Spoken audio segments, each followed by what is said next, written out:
할렐루야. 여러분 기도해 주셔서 정말 감사합니다. 오랜 침묵을 깨고 오늘 첫 설교를 하게 되었습니다. 아직은 성대가 완전히 회복되지는 않았지만 그래도 하나님의 은혜로 섰습니다. 많이 격려해 주시고 또 염려와 기도를 해 주셔서 대단히 감사드립니다. 우리 성도들 통할 수는 없었지만 문자로, 또 어느 교구에서는 단체 편지로, 그리고 또 지방에 있는 성도들 방송을 보고 늦게야 저의 수술 소식을 알고 편지로, 어떻게 전화번호를 알았는지도 문자로 격려해 주신 전국의 시청자 여러분들께도 대단히 감사드리고, 또 우리 국민일보에서 저의 수술 소식을 알고 제 수술뿐만 아니라 모든 목회자들의 성대를 염려하는 마음으로 일면에다가 기사까지 처리해 주셔서 정말 아주 많은 빚을 졌습니다. 여러분, 국제시장이라는 영화 아시죠? 그 영화에 우리 존경하는 남진 장로님의 젊은 시절도 나오셨는데요. 남진 장로님이 대중가요를 통해서 대한민국 발전사에 얼마나 큰 영향을 끼쳤으면 여러분 그 영화에 소개가 되었겠습니까? 그 영화에서도 우리 남진 장로님은 사나이 대장부로 등장을 합니다. 총 맞은 주인공 덕수를 구해주면서 손을 잡고 뭐라고 말한 줄 아세요? 괜찮소이. 우리 남진 장로님께서 오늘 대표 기도를 하셨는데, 우리 장로님을 보면은 노래도 잘하지요, 인물도 잘생기셨지요, 춤도 잘 추시지요, 거기다가 기도까지 잘하시죠. 여러분 박수 한번 해주실까요?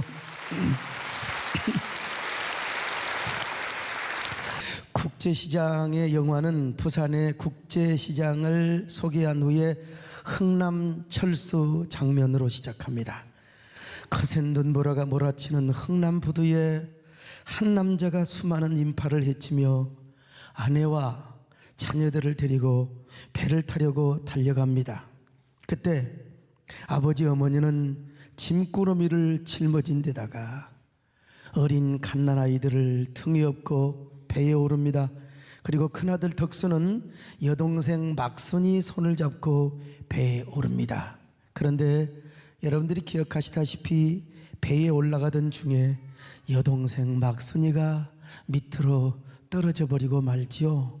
아들은 아버지에게 엉엉 울면서 막순이가 떨어져 버렸다고 말을 합니다.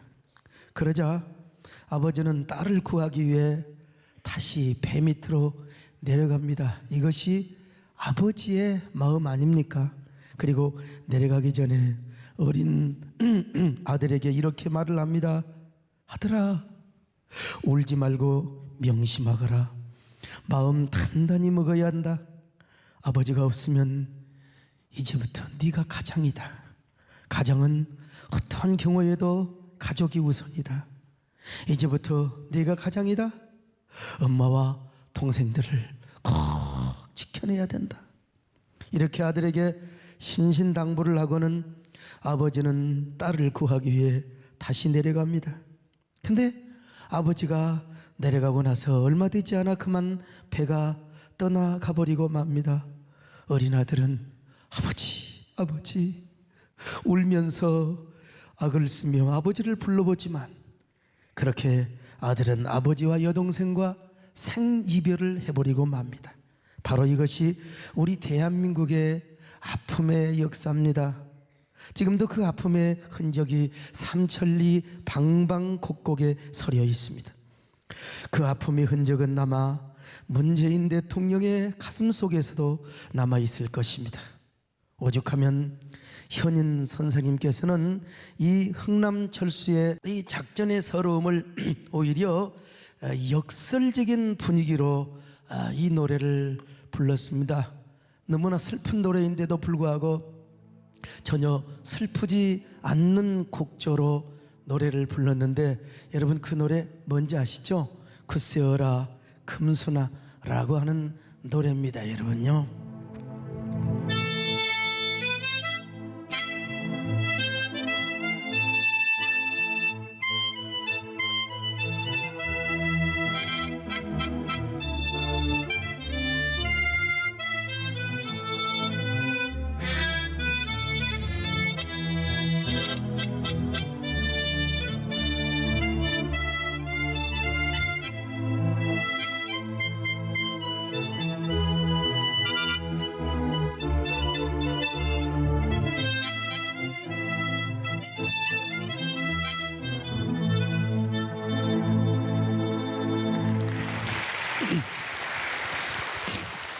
하모니카 보신 분들은 아시겠지만 이 노래 이렇게 부르는 게 쉽지가 않습니다. 여러분, 그것도 성대수술한 놈이 이렇게 호흡 조절하면서 부른다는 게 이 보통이 아닙니다.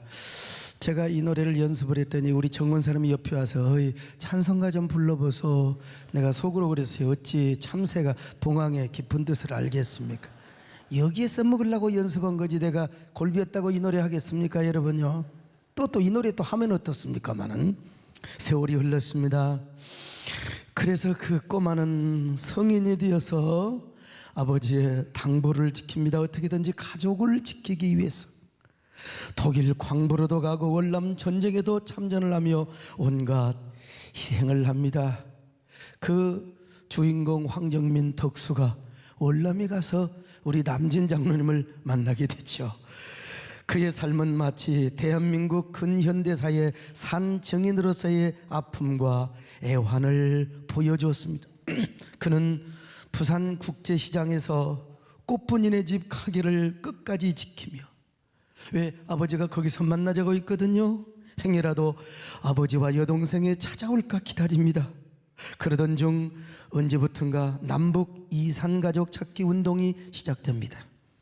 그래서 그는 그 모든 일상을 뒤로 하고 여의도를 쏟아지며 아버지와 여동생 찾기 위하여 시간의 모든 올인을 합니다.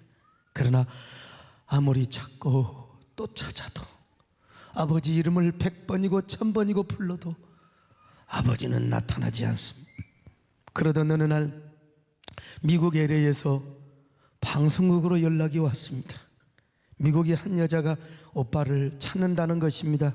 그런데 그 여자는 어린 시절 미국으로 입양이 되어서 한국말을 못하는 것입니다. 그래서 통역을 통해서 대화를 하는데 아직은 서로를 잘 몰라보는 거예요. 그러자 오빠는 여동생 귀 밑에 검은 사마귀가 있다고 이야기를 합니다.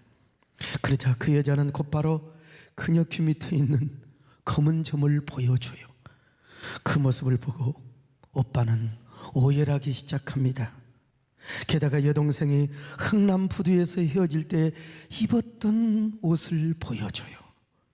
게다가 그 여동생이 우니까 오빠는 그 옷이 동생 옷이 맞다고 하면서 울음을 터뜨리는 것이 아니겠습니까?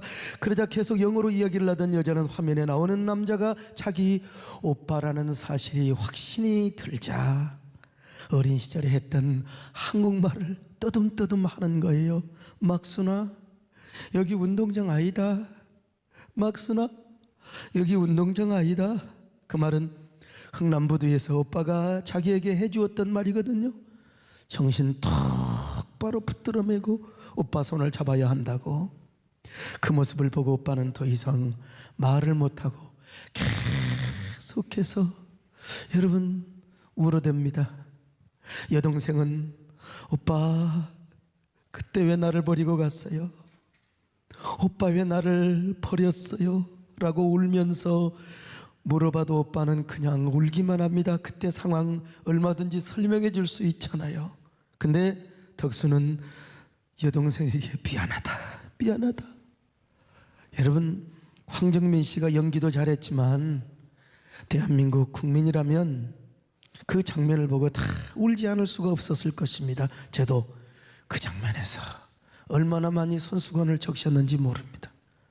바로 귀 밑에 점과 헤어질 때 간직했던 그때 찢겨졌던 옷 조각, 그 흔적이 동생과 오빠를 그냥 알아보게 했던 것입니다.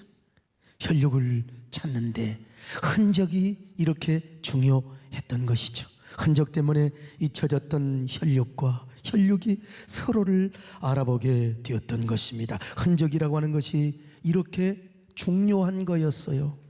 근데 오늘 본문에서 사도 바울은 예수 그리스도의 흔적에 대해서 이렇게 말씀하고 있습니다. 갈라디아 6장 17절입니다. 시작.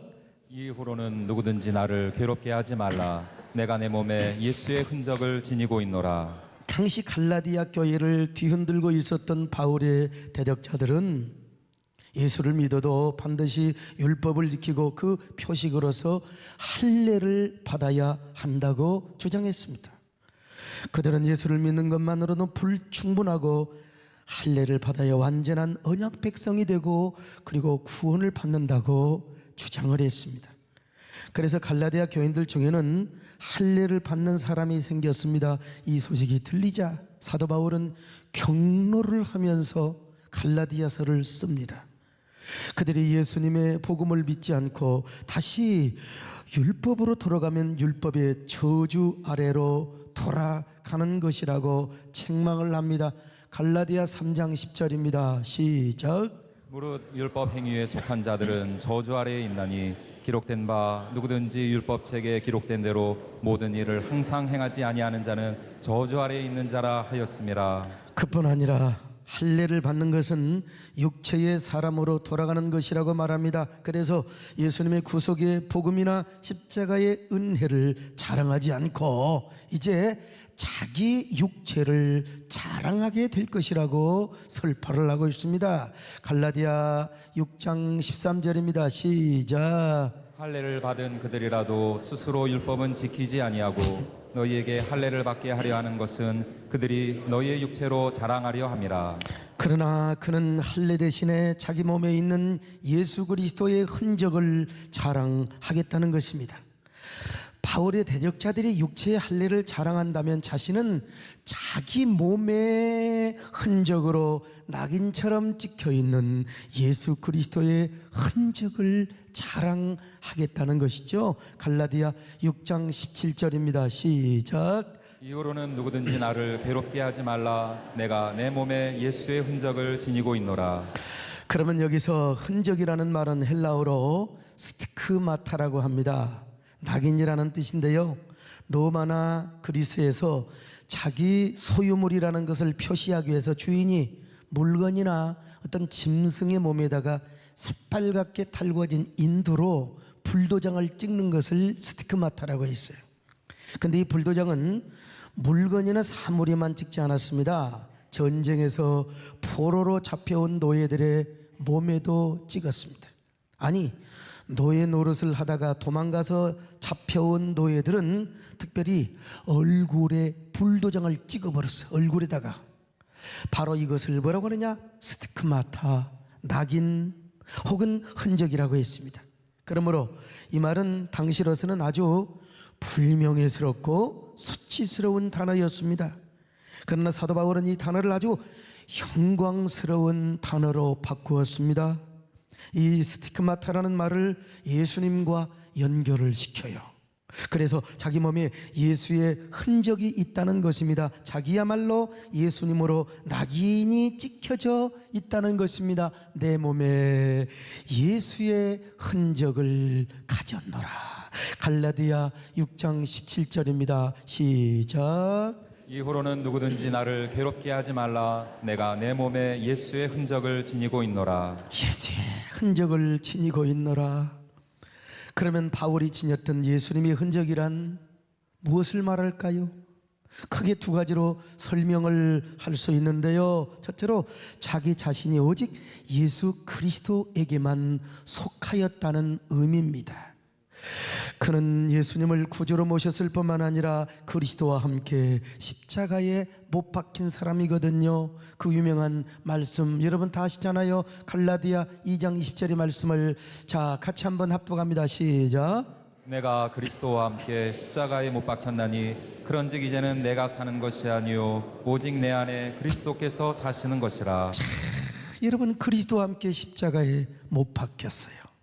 그러므로 바울에게는 십자가에 못 박힌 흔적이 있다는 거예요. 따라서 사도 바울의 몸에 십자가의 낙인이 찍혀 있단 말은 자기야말로 오직 주님 것이라는 것이죠. 주님의 이 불도장, 주님의 흔적을 가진 사람으로서 그는 그리스도에게 속한 종이요 소유요 노예라는 것입니다. 그래서 그는 항상 자신을 예수 그리스도의 종이라고 고백을 하였습니다. 로마서 1장 1절입니다. 시작. 예수 그리스도의 종 바울은 사도로 부르심을 받아 하나님의 복음을 위하여 택정함을 입었으니.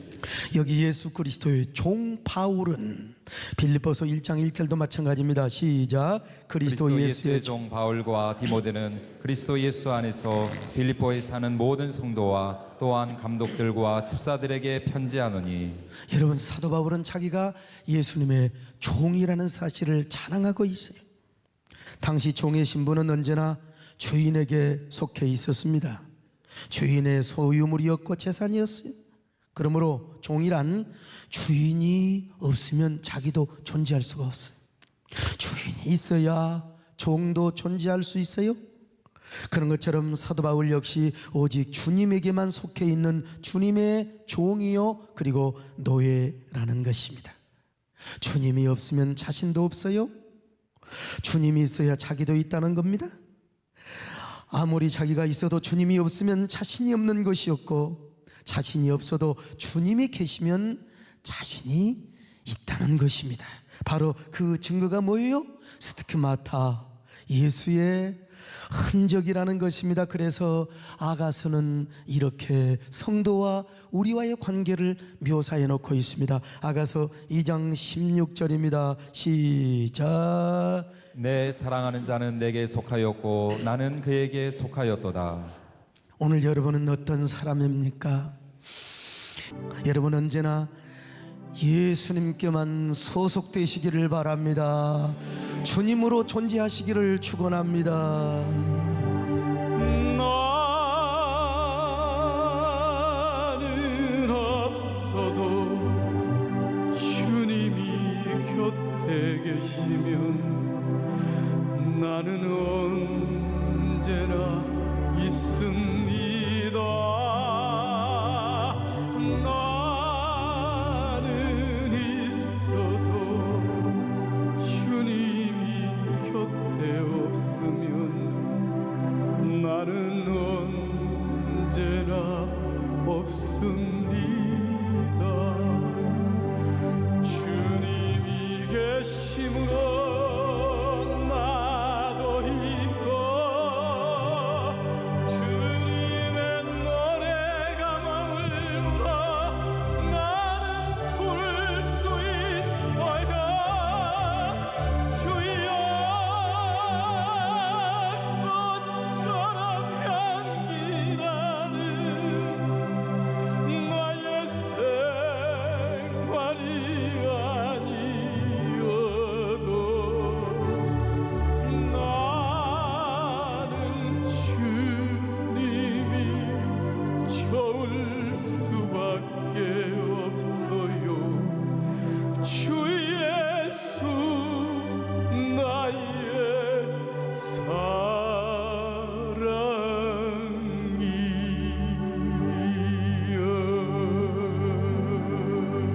오늘 이 찬양이 모두 여러분의 고백이 되시기를 바랍니다. 여러분의 노래가 되시기를 바랍니다. 이렇게 오직 주님의 소유요 종이라고 고백했던 사도 바울은 실제로 주님의 종으로 살았습니다. 언제나 살아도 주를 위해 살고 죽어도 주님만을 위해서 죽는다고 고백했습니다. 언제나 자기 몸에서 그리스도만을 존귀하게 하는 삶을 살았습니다. 왜냐? 그 몸에 그리고 그의 심장에 예수의 흔적이 박혀 있었던 사람이기 때문입니다. 그의 고백을 한번 볼까요? 로마서 14장 8절입니다. 시작. 우리가 살아도 주를 위하여 살고 죽어도 주를 위하여 죽나니 그러므로 사나 죽으나 우리가 주의 것이로다. 여러분, 빌립보서 1장 20절 이거 정말 사도 바울이 눈물로 고백한 이 말씀입니다. 함께 배에다 힘을 주고 같이 한번 읽어봅니다. 시작. 나의 간절한 기대와 소망을 따라 아무 일에든지 부끄러워하지 아니하고 지금도 전과 같이 온전히 담대하여 살든지 죽든지 내 몸에서 그리스도가 존귀하게 되게 하려 하나니. 여러분, 얼마나 위대한 고백입니까? 살든지 죽든지 내 몸에서 그리스도가 존귀하게 한다. 오늘 여러분들이 여러분의 몸에서 언제나 주님을 존귀케 할 수 있기를 축원합니다. 과연 여러분은 어떤 사람인가 한번 생각해 보세요. 정말로 주님께 속해서 주님을 위해 사는 사람입니까? 살아도 주를 위해 살고 죽어도 주를 위해 사는 사람입니까? 정말 여러분의 몸을 통해서 예수 그리스도만을 존귀하게 여기는 삶을 사십니까? 바로 그런 사람이 자기 몸에 예수 그리스도의 흔적을 지니고 있는 사람입니다. 여러분 모두 이런 성도 될 수 있기를 바랍니다. 이제 내가 살아도 주 위에 살고 이제 내가 죽어도 주 위에 죽네. 하늘 영광 보여주며 날로라 하네. 할렐루야 찬송하며 주께 갑니다. 그러므로 나는 사나 죽으나 주님의 것이요 사나 죽으나 사나 죽으나 날 위해 피 흘리신 내 주님의 것이요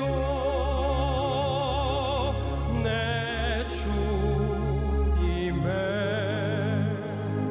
것이요.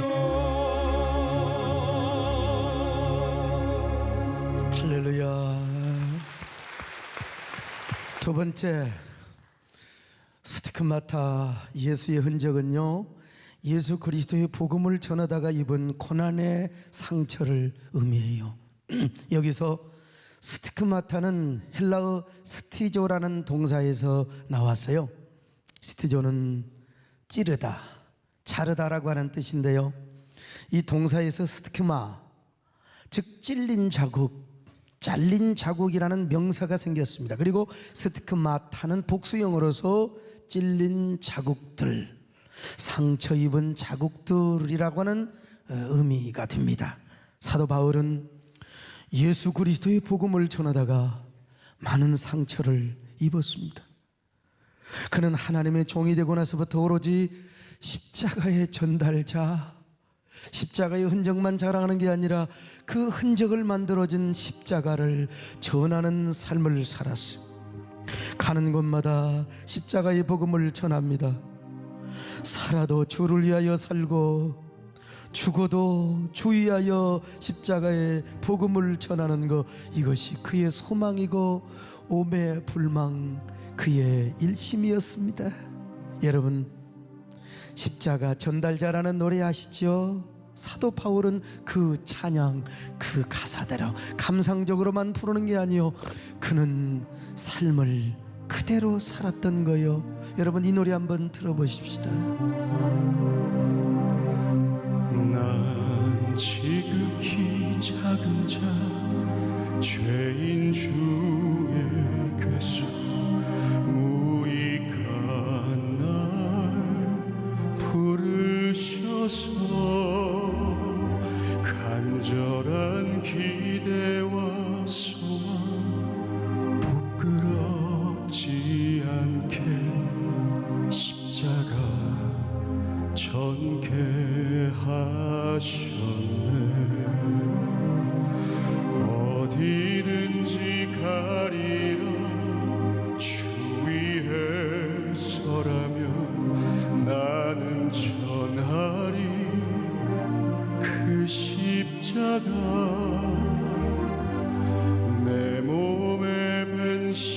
십자가 그 보혈의 향기 온 세상 채울 때까지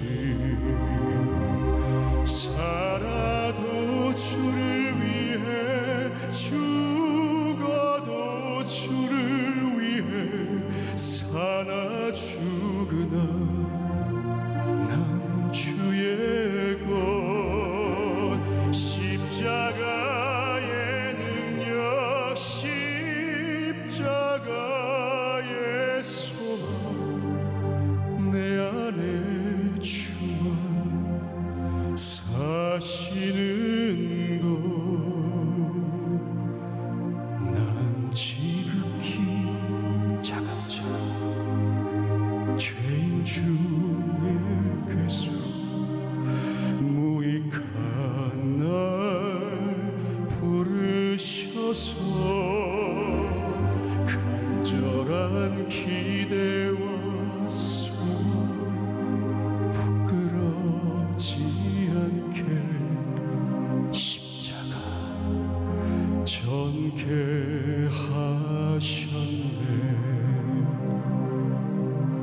내 사랑 나의 십자가.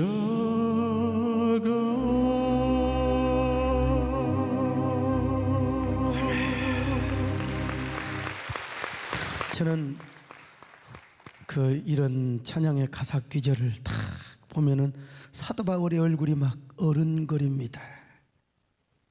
이 사도 바울이 이렇게 십자가의 전달자로 살아가다가 엄청난 고난을 당했어요.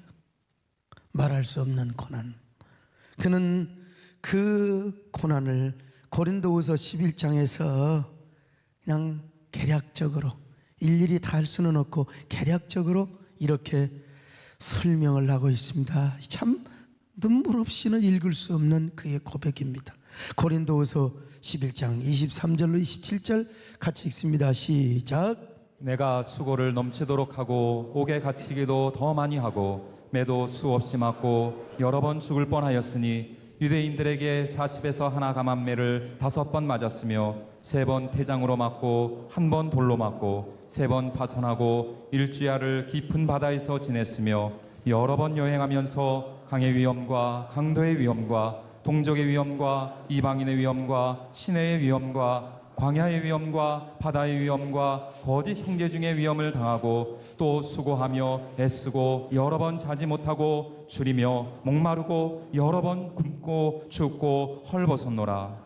여러분, 이런 고난을 당했으니 얼마나 그 몸에 상처를 입었겠습니까? 얼마나 그 몸에 예수 그리스도의 상흔이 새겨졌겠습니까?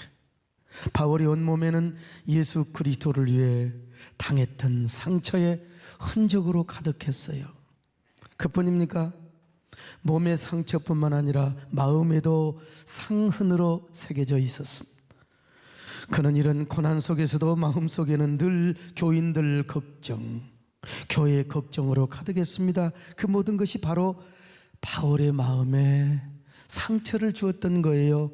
자, 고린도후서 11장 28절로 29절 같이 한번 읽어봐요. 시작. 이외의 일은 고사하고 아직도 날마다 내 속에 눌리는 일이 있으니 곧 모든 교회를 위하여 염려하는 것이라.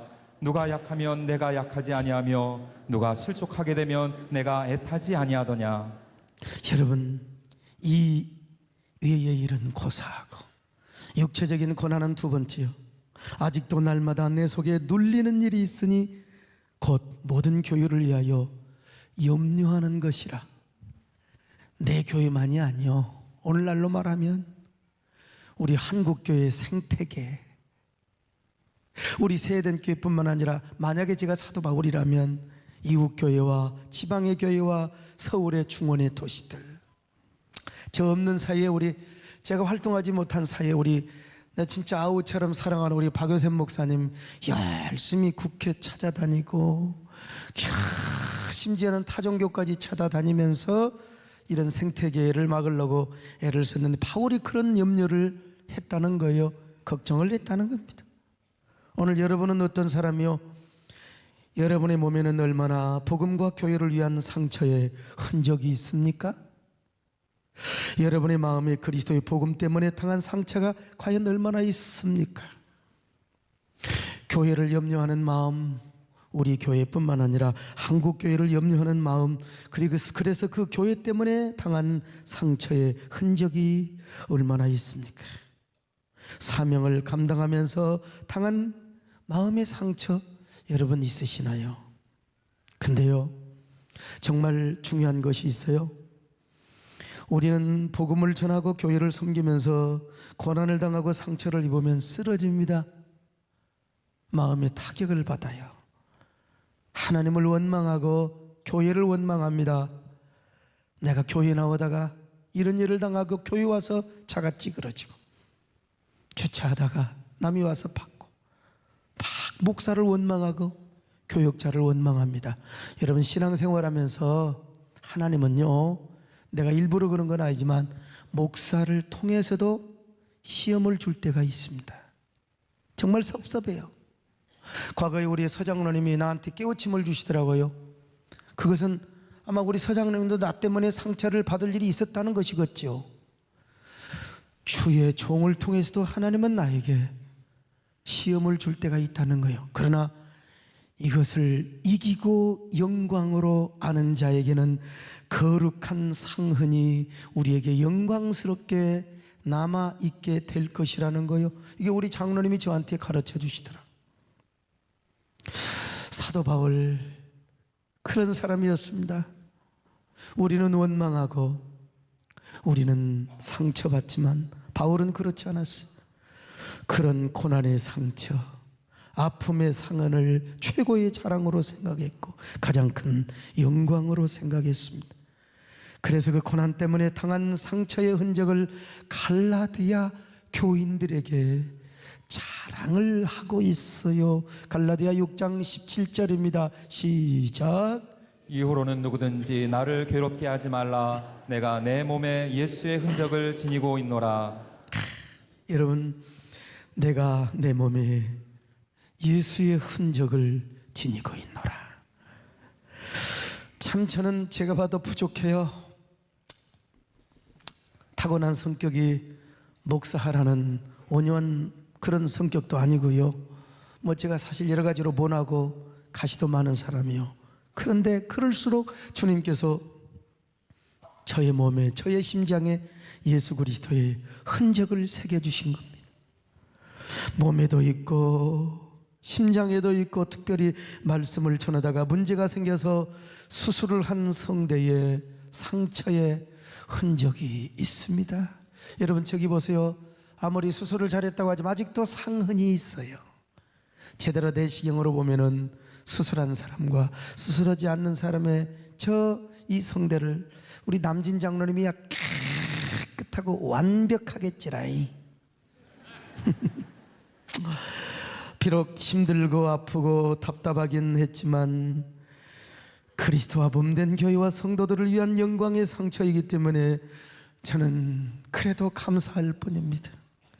여러분 생각해 보세요. 목사가 거의 한 달 동안 거의 말 한마디 못하고 글씨를 써서 침묵으로 집사람 옆에서 쫑알쫑알거리죠. 듣고만 있으라고 하지만은 얼마나 차라리 말이나 하지 말지. 쫄랑쫄랑 따라다니면서 그냥 아이고 비비새처럼 찹새처럼. 거기다가 여러분, 나는 두 여자 속에서 힘들어합니다. 정금성이라고 하는 늙은 참새가 또 여러분, 우정숙 좌금성 얼마나 힘든지 몰라요. 비록 힘들고 아프고 답답하기는 했지만 그리스도와 몸된 교회와 성도들을 위한 영광의 상처이기 때문에 감사한 거예요. 과거 옛날 이런 시절을 생각해 봤어요. 제가 예수 믿는다고 집에서 홀로 남아 신학교를 다니면서 진짜 눈물로 가장 많이 불렀던 노래가 있거든요. 그 노래를 마음속으로 많이 불렀어요. 그 노래는 주여 이 몸 바쳐 주의 일을 하렵니다.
저 노래 가사처럼 부족하지만 이 한 몸 바쳐서 주의 일을 해왔습니다.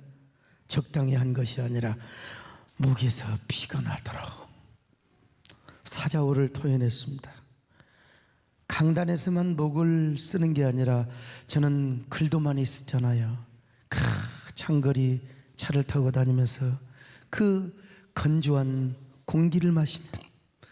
수많은 글을 불러주고 우리 성광회 목사님에게 수많은 집회에 했던 수련회 신년 축복성에 전부 전화로 제가 불러준 거예요. 그러다가 목이 간 겁니다. 그래서 성대 결절이 생기고 그 결절은 출혈성 폴립으로 발전하여 2번이나 수술을 받게 된 겁니다. 여러분, 원래 제 성대 강력하게 태어난 사람, 강인한 성대입니다. 그러나 어찌 보면 참 미련하게 일을 한 거지요.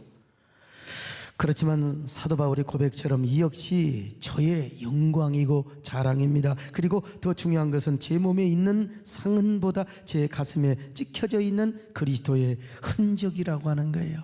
저의 심장에 찍혀져 있는 그리스도의 흔적, 이것이 저의 자랑이고 영광이 아닐 수가 없습니다. 물론 저는 앞으로 성대를 사용하는데 조심을 하고 절제도 할 것입니다. 그럼에도 불구하고 저는 사명을 생명으로 여길 것입니다. 사명을 눈물로 여기고 은혜로 여길 것입니다. 여러분은 그 흔적을 얼마나 가지고 있습니까? 그 흔적을 얼마나 자랑스럽게 생각하고 있습니까? 여러분의 사명을 얼마나 생명으로 여기고 눈물로 여기고 있습니까? 사명이 생명이기에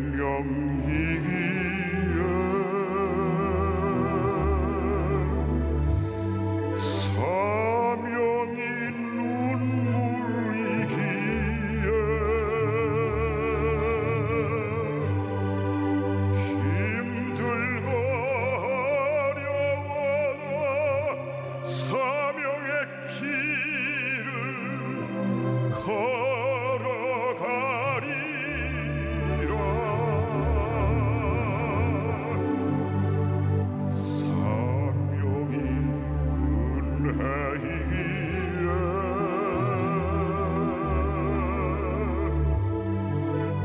사명이 축복이기에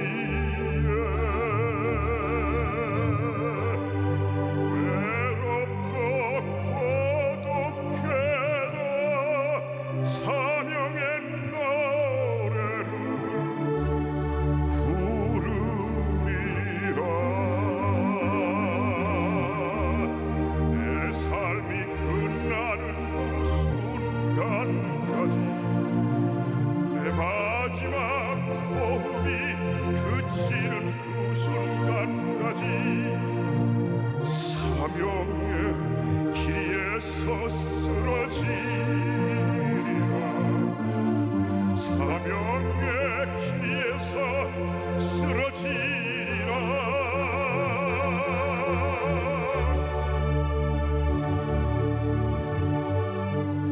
사명이 생명이기에 사명이 눈물이기에 힘들고 어려워도 사명의 길을 걸어가리라.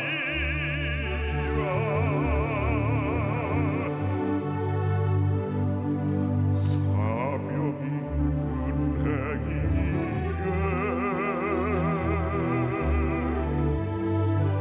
사명이 축복이기에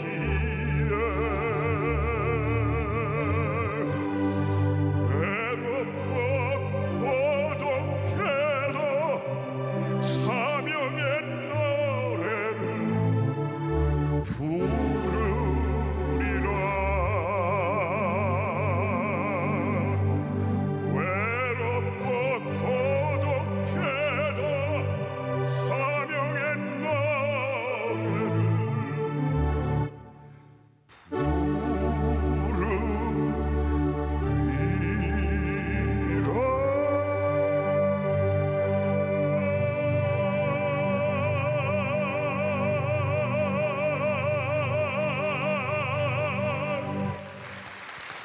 여러분도 사명을 생명으로 여기시기를 바랍니다.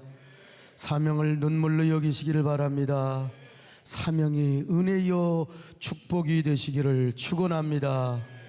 기도하겠습니다. 하나님, 우리 몸에 예수 그리스도의 십자가 흔적이 있게 하여 주옵소서.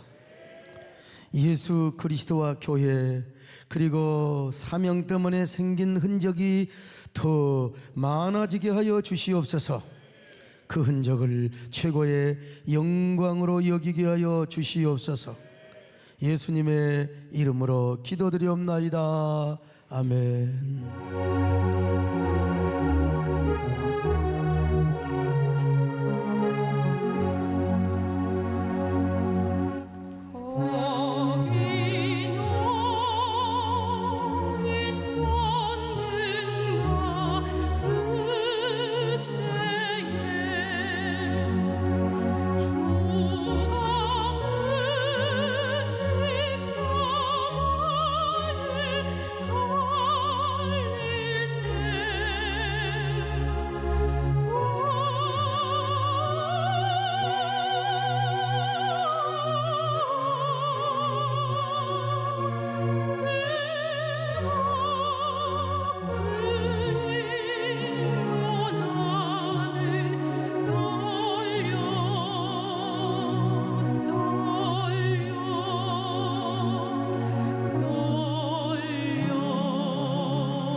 안녕하세요. 삼교구 홍현진 집사입니다. 작년에 처음으로 여름 수련회를 참석했습니다.